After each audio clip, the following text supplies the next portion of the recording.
Hello everyone, this is Swastik and you are watching College Guide. आज की इस video में हम बात करने वाले हैं उन सभी बच्चों के लिए जो 2021-24 सेशन के अंतर्गत यूजी एडमिशन का अपना फॉर्म नहीं भर पाए हैं। अब बहुत सारे ऐसे बच्चे हैं जिन्होंने मुझसे पूछा कि भैया हमने एडमिशन फॉर्म भरा ही नहीं, हम किसी न किसी कारणवश एडमिशन फॉर्म नहीं भर पाए, तो क्या कोई रास्ता है जिसके तहत अंततः अल्टीमेटली पाटलिपुत्र यूनिवर्सिटी में हमें एडमिशन मिलेगा। आज की इस वीडियो में हम बात करने वाले इसी टॉपिक के ऊपर और डिटेल में तुम्हें बताऊंगा कि यूनिवर्सिटी की तरफ से क्या इंस्ट्रक्शन होते हैं ऐसे केसेस में, क्या हो सकता है। मैं अपने पिछले अनुभव से भी बताऊंगा, जो पिछले साल हुआ था उसका भी तुम्हें पूरा केस स्टडी बताऊंगा। आगे बढ़ने से पहले यार मैं तुम्हें बता देना चाहता हूँ कि इसी प्रकार की काम की वीडियोस मैं बनाता रहता हूँ जो तुम्हें तुम्हारी पूरी कॉलेज लाइफ के दौरान मदद करेंगी, काम आएंगी। ऐसे ही शानदार अपडेट्स को प्राप्त करने के लिए चैनल को सब्सक्राइब कर लो, नोटिफिकेशन बेल को ऑन कर लो ताकि तुम समय समय पर अपडेटेड वीडियो देख सको और खुद भी अपडेटेड रह सको। ओके, सबसे पहले तो यार मैं तुम्हें थोड़ा सा ओवरव्यू दे देता हूँ। ये इंस्ट्रक्शन जो पाटलिपुत्र यूनिवर्सिटी ने एडमिशन के शुरू होने के दौरान दिया था स्पॉट एडमिशन के बारे में। अब स्पॉट एडमिशन क्या है वो तुम्हें वीडियो के अंत तक समझ में आ जाएगा पूरी तरह से। ध्यान से देखो। पॉइंट नंबर 13, विश्वविद्यालय द्वारा सामान्यतः 3 मेरिट लिस्ट निकाली जाती है। ठीक है, सीट की उपलब्धता रहने पर ही चौथी मेरिट लिस्ट होती है जिसको ओपन मेरिट लिस्ट भी कहा जाता है। अब ओपन मेरिट लिस्ट का तात्पर्य है कि इस लिस्ट में किसी प्रकार का रिजर्वेशन पॉलिसी नहीं अडॉप्ट होगा। मुझे पता है कि तुम लोग समझ रहे हो रिजर्वेशन पॉलिसी किस सेंस में है। ठीक है, अब बात करते हैं इस लिस्ट में केवल मेरिट चॉइस पर ध्यान दिया जाएगा, मतलब रिजर्वेशन की पॉलिसी नहीं अडॉप्ट की जाती है इस लिस्ट में। आप कैसे भी हो, कोई भी हो, अगर आपके पास मार्क्स हैं और मेरिट है तो आपके चॉइस को देख करके कि आपका चॉइस और आपका मेरिट मैच करे, जिस कॉलेज में आपका चॉइस और मेरिट मैच करके सही ढंग से आ जाए उस हिसाब से फिर आपको कॉलेज अलॉट कर दिया जाता है। थर्ड मेरिट लिस्ट और फोर्थ मेरिट लिस्ट में स्लाइड अप का प्रोविजन नहीं होता है। स्लाइड अप क्या होता है आपको अगली वीडियोज़ में पता चल जाएगा। मैं बता दूँ यार, स्लाइड अप बहुत ही ज़्यादा इंपॉर्टेंट टूल है आपके एडमिशन के दौरान। कोई भी बच्चा अगर मनपसंद कॉलेज नहीं मिल पाता है उसे फर्स्ट या सेकंड मेरिट लिस्ट में, तो कैसे वो अपना स्लाइड अप के द्वारा अपने मनपसंद कॉलेज में एडमिशन ले सकता है, ये पूरा प्रोसेस होता है स्लाइड अप का।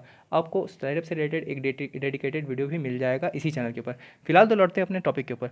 देखो point number 14, fourth merit list के बाद विश्वविद्यालय में उपलब्ध सीटों की रिक्त सीटों के लिए स्पॉट एडमिशन का मौका दिया जाता है। अब स्पॉट एडमिशन से संबंधित विशेष जानकारी तो आपको थर्ड मेरिट लिस्ट के बाद ही पता चलेगी। फिलहाल पिछले साल के केस स्टडी को ध्यान में रखते हुए मैं तुम्हें एक बात बताना चाहता हूँ।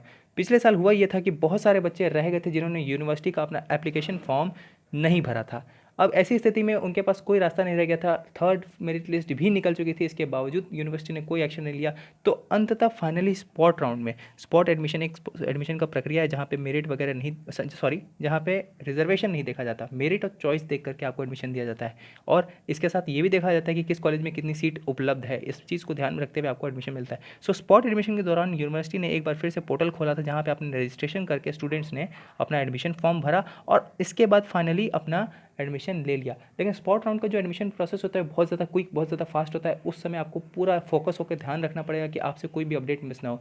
ऐसी अपडेट्स को प्राप्त करने के लिए चैनल को सब्सक्राइब कर लो। ओके, वापस लौटते हैं टॉपिक के ऊपर कि स्पॉट एडमिशन में आपको अंत में फाइनली एक चांस मिल सकता है अगर यूनिवर्सिटी इस साल भी ओपन करती है दोबारा से पोर्टल रजिस्ट्रेशन के लिए।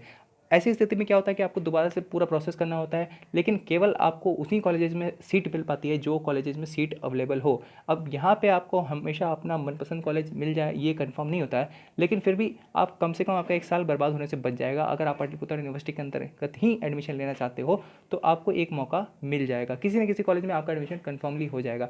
अब स्पॉट एडमिशन में अक्सर ये होता है यार कि जो बच्चा first merit list, second merit list, third merit list में भी अगर मान के चलो उसका नंबर नहीं आता है और एन कॉलेज चुक जाता है, तो कई सारे ऐसे बच्चे हैं जो स्पॉट में कम नंबर होने की वजह से भी एन कॉलेज में, कम नंबर होने के बावजूद एन कॉलेज में एडमिशन प्राप्त कर जाते हैं क्योंकि सीट और मेरिट वगैरह सब अवेलेबल हो जाता है और उनके फेवर में चला जाता है पूरा मामला।